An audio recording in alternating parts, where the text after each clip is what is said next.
Después de más de 2 años de pandemia estamos todos cansados de escuchar debates, opiniones y consejos sobre el tema, pero ¿cuáles son las 3 pandemias más influyentes de la historia?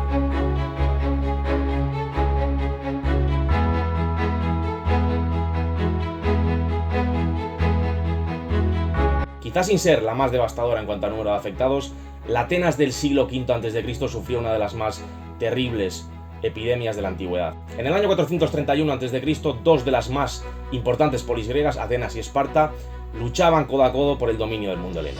El mítico general Pericles confiaba en la fuerza naval de su pueblo, de Atenas, para terminar derrotando, al menos debilitar al ejército espartano.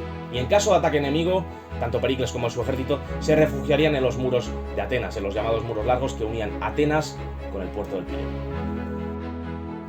Pues bien, la gran obra de ingeniería ateniense termina siendo una trampa para ratones. Y es que en verano del segundo año de guerra, en el 430 a.C., se declara la epidemia en la ciudad, que termina con 1/3 de su población en 5 años. Pero la pregunta es clara: ¿existe algún tipo de prueba física que pruebe la existencia de este virus? Tras años de incertezas, los arqueólogos encontraron en 1994 más de 150 cuerpos apilados de manera extraña en lo que parecía ser una fosa común. Tras numerosos estudios, los arqueólogos se dieron cuenta que la fosa pertenecía a la época clásica ateniense, al 430 a.C. exactamente, y los análisis de ADN descubrieron un patógeno que era al 93% similar al actual tifus. Y es que, de acuerdo con las explicaciones de Tucídides, el virus provocaba tos, malestar, fiebre y al cabo de una semana la muerte. En resumidas cuentas, la enfermedad marcó la vida de miles de personas y terminó con el dominio de Atenas para siempre.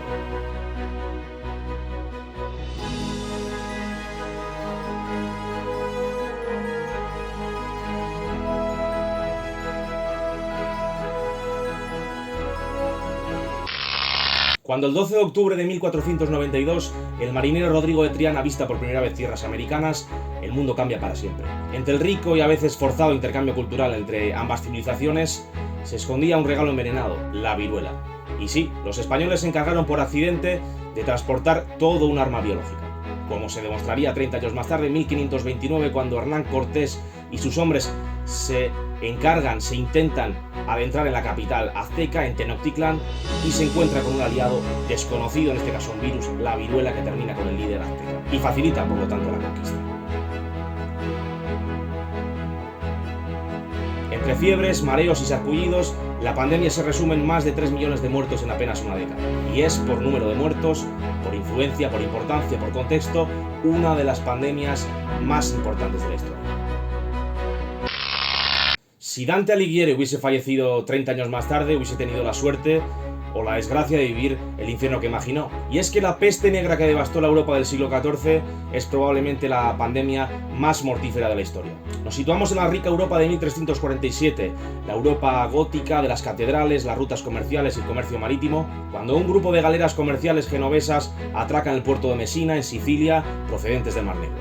Entre el cargamento, miles de ratas infectadas con pulgas que a su vez transmiten una bacteria que ha causado ya miles de muertos en Asia Central.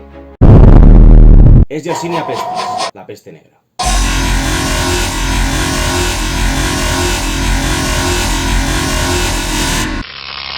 Tras extenderse entre Sicilia, Córcega y Cerdeña entre 1347 y 1348, la enfermedad se extiende también por los puertos franceses e italianos y se extiende finalmente por todo el continente.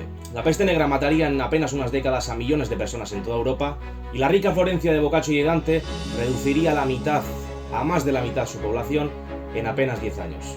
Y se trata, por tanto, de la epidemia más mortífera, la más influyente de la historia. Y nada más, podéis valorar, podéis comentar, podéis apoyar si os ha parecido interesante.